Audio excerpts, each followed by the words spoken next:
So I just woke up to a Discord ping from AGS. Now they've been having this Q&A sessions on their Discords, and it's actually pretty good. And I threw in a couple of questions, and I've received an answer, and it definitely comes with a little bit of banter. Now I put a couple of questions in there actually, and one of them they've responded to is about the enemy colors. If you've seen the previous video, or if you've seen my opinion on stream, you realize that it's something that I just think it's been done pretty poorly, to be honest. And they've responded. I said here, we've been waiting for a long time for the enemy colors, and they don't look good. Will we get a rework of this feature? For example, adding a red hue to the adding a red hue to the current animations instead of these weird bubbles. So for example, take Gravity Well. Gravity Well has this really cool gravity well, it's got this really cool animation, but what's happened is the animation stays the same and we have this red bubble all around the outside of it. But they've responded, we appreciate this feedback and caught it live on streams, in fact. Oh, brilliant. While we currently do not have plans to rework this, we are dialing down the brightness and keeping in mind ways of improving readability moving forward. It's a response. There has been feedback across the board for this. It's not just me being a little bitch and moaning. People genuinely have had similar feelings to me. But it's being looked at. It's being changed. They're gonna. At the moment, it's extremely red and it's extremely bright. And to be honest, I actually don't mind the redness of it. I just mind the way it's been implemented. The sort of slap on top of the current animations. I think dialing down the brightness will help to start with, but long-term solution, this is like, it looks bad. It looks amateur. It looks like it's one of those scenarios where you employ, a high-end graphic design artist on a freelancer website, and actually what you get is someone drawing on paint. It looks poor, like the quality looks poor compared to the rest of the game. The game is stunning. It's such a beautiful game. We've got this strange, enemy bubbles. It is what it is. But I've actually gone through and answered a couple of other questions from some other people too. So we'll go through them in a second. But this is a really cool feature. Now you can see this on their Discord if you want to jump on. I'll put a link to the Discord below. This is pretty cool. So question number 1 was, any of the journey and activity card objectives for the season pass are impossible for solo casual players to complete without participating in content they would typically avoid. So the question here is essentially, are they going to make the season pass more casual, solo friendly? Great question. When we designed the journey and activity list, we wanted a mix of tasks that targeted different playstyles. That said, the journey in particular, there's a path for solo players throughout each chapter. If you don't like PvP or mutation style content, you may not be able to 100% the journey, but you'll be able to reach the end of chapter 5 to claim the reward. The activity card itself has a wide range of activities, so you'll find some to your liking and others you might not want to partake in. I think they've done a pretty good job, to be fair. I mean, there's a lot of fishing on there. That's solo content. You can do it probably solo through fishing. There's quite a few fishing tasks there. That was quite a good question. So they believe in season 2 here, they're saying we're looking to add in additional activities to increase the flexibility that you have to complete the activity cards. We're looking to target a variety of activities here, so you have anything you'd love to see. It's a weird one for me because I expect when you're playing an MMO, you're going to experience group tasks. And that's just the way it is. If you don't particularly like group activities, there's a wealth of single player games. Why are you playing an MMO? But there definitely needs to be some element of solo casual play because you can't always play with people, and I absolutely get that. Mr. M, right now a 15-minute run of the Human Fortress in the open world can net you about 10 to 15 flame cores from chests and enemies. A 30-minute run of Imperium Forge Expedition will be lucky to get you 1. I feel like you should get many more cores for your time spent in Imperium Forge versus the open world content for flame cores. Will the devs be re-evaluating the drops of flame cores flame cores in Imperium Forge. They respond with, we're taking a look at the flame core drop rate in Imperium Forge. We agree it might not be hitting the right mark for now. We'll provide an update when we make any changes here. Ashblade asks, without mentioning actual implementation plans, what are some weapons the team would love to see in the game one day? Has the team considered treating different kinds of weapons, as in a halberd, as a different weapon than the spear, or a claymore, or a saber, in addition to existing swords? Totally my preference, not something I've shared with the team or discussed with anyone, but I'd love to see what a bow staff would look like with our gameplay on a tournament. I'm a big fan of the warrior monk archetype. So a question about furniture. When a player gets a piece of furniture or a furnishing schematic, as a reward from either elite chests or large chests, there is no indication that a player has gotten lucky and has been rewarded with something really rare, or whether what they have acquired is salvageable junk. A side effect of that is the player is denied the burst of excitement and enjoyment that usually follows getting an extremely rare or hard to acquire drop. They simply don't know They simply don't know if they got a good reward.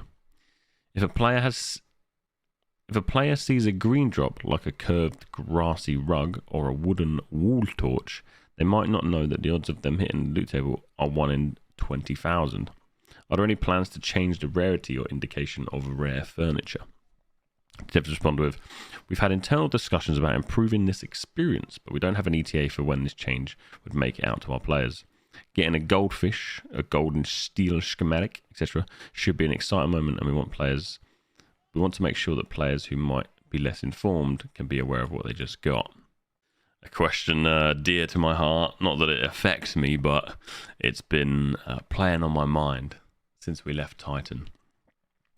Are there going to be any transfer from fresh start servers or merges? My server is so low in population, I can't even find people to play with.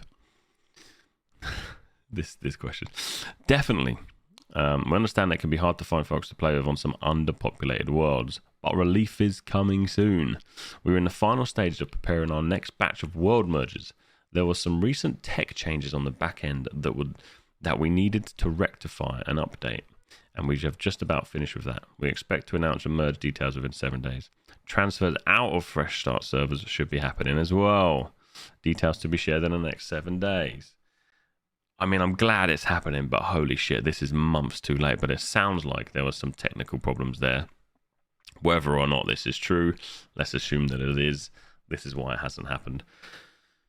It blew my mind that people were not able to transfer between fresh start servers or even transfer from fresh start to legacy and let them have that choice. But people have been imprisoned on fresh start since they happened, back in October. 90% of the players have gone at this rate, but I'm glad that they're looking into it.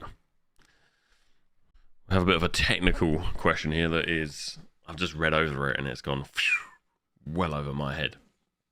But the question is, do you have an ETA for the fix of the 450 plus input latency affecting a huge amount of players from different countries in South American servers? Delacron responds with, we are not aware of a global or root problem affecting latency from a large number of players. South America in this case. In all likelihood, there is a problematic network route which may be routing by a particular ISP or group of ISPs if backbone related. If you're experiencing regular high latency, I'd advise reaching out to a support team. Oh my god, this is well over my head. Basically, if you're having issues, I think what they're saying is it's not your fault. Contact your ISP customer support and request to speak with a tier 2 or tier 3 agent. So apparently it's not Amazon. If you're having high latency, it's your ISP. You deal with it. Did the fortify changes have the effect that AGS were intending?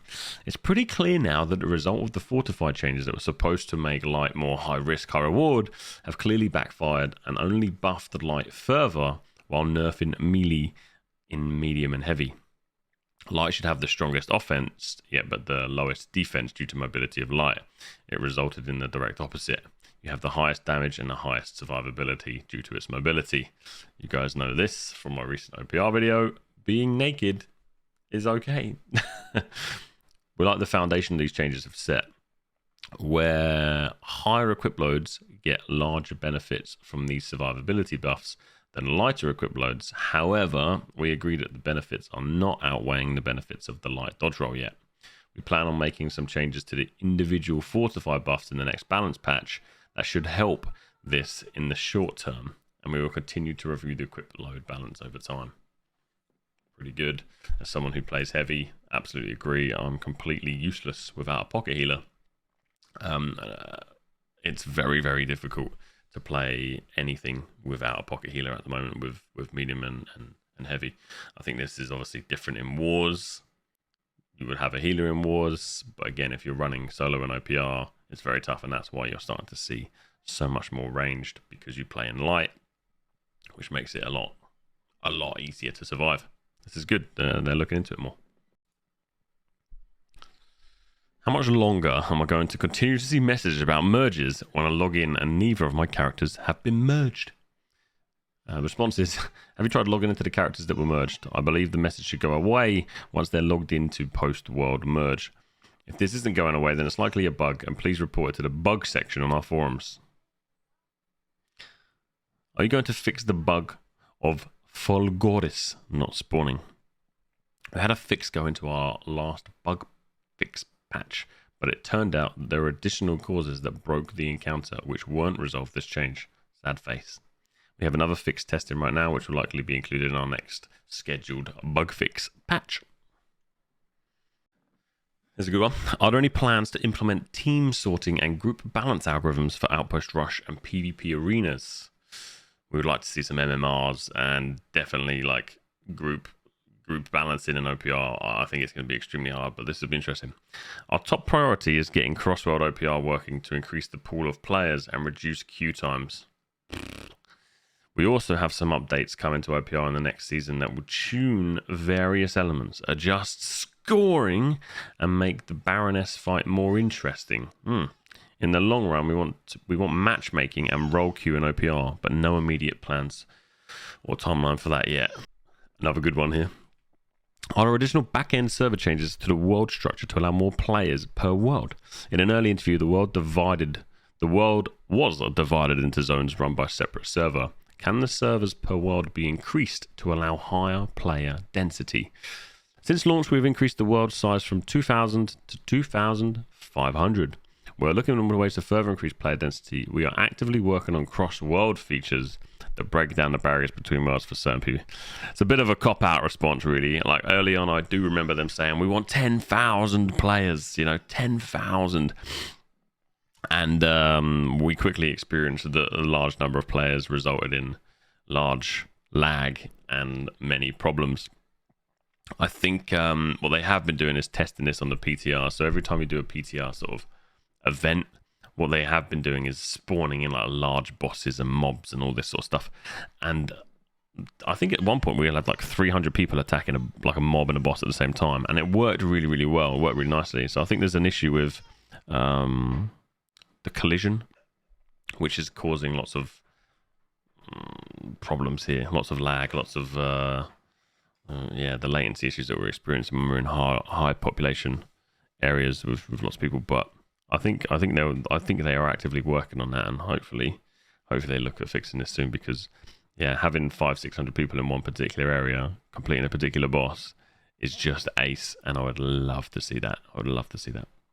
Now, this is an interesting question, and something I've had heated debates on many times while streaming. Do you consider raising the level cap for weapons and come up with more abilities? Maybe allow for a fourth skill. I feel there aren't many possible builds for most weapons, and the combat becomes a bit repetitive. I have my feelings on this. And anyway, the dev response: no plans for another active ability on weapons at the moment, but we did add heart rune gems that added a fourth ability to builds, and we plan on continuing to introduce new options over time. I like this response, because I personally feel 3 active skills per weapons is enough for the combat in this game. And then you add the other weapon, you've got 6. You've got the heart rune, now you've got 7. And what people typically tend to not do, or class as a skill, I guess, is your left click and your heavy attacks, your light attack, your heavy attack.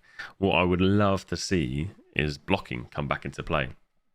At the moment, you don't block, you dodge roll. You know, you don't heavy attack. Really, you spam light attacks. So there are occasions where you heavy and there are occasions where you block, but it's very small. I'd like to see that, you know, improved, because having use of heavy attacks, use of blocking in combat would essentially add more skills. But I think what you find is when you have questions like this, these are players that have come from, you know, skill rotation games like WoW or Guild Wars, and that's fine. But New World needs to stay out of that shit. You know, New World has its own uniqueness to it. It's very minimal, but it's very effective. Just introduce blocking again, you know, and that would be great. And our final two questions. Is World Boss 20-man raid instanced or like previous World event bosses? Oh, the Expeditions team. Oh, the 20-player raid for Shah Neshen, the Devourer, will be instanced, which I think a lot of us knew. It would have been awesome to see it open world, but then you wouldn't have the 20-man raid. It would be an open world boss. However, I'd love to see an open world boss like that. That would be bloody ace. Not Crassus.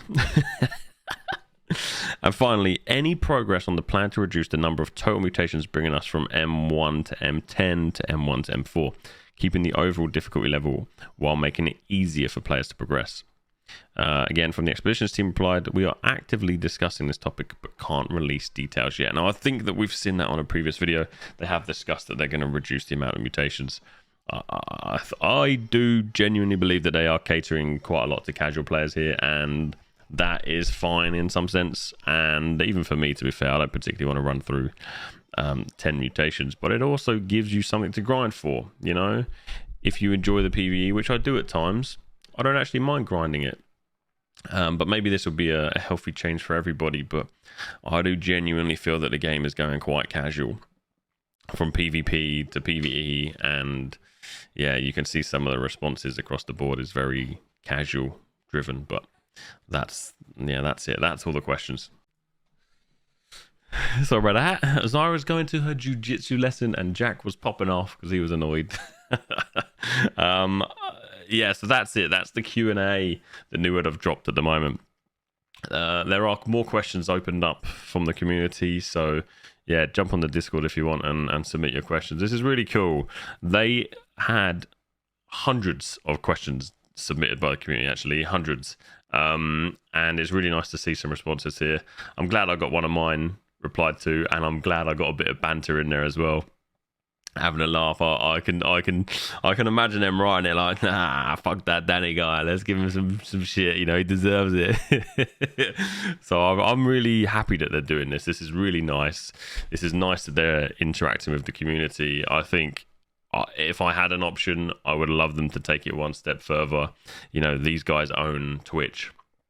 I would love to see them do a Twitch, you know, a Twitch live. They just need moderators in the chat. We've seen their Twitch channel run before on an event, and it was just full of cocks. It was just full of, you know, it was crazy. It was hilarious, but it was crazy.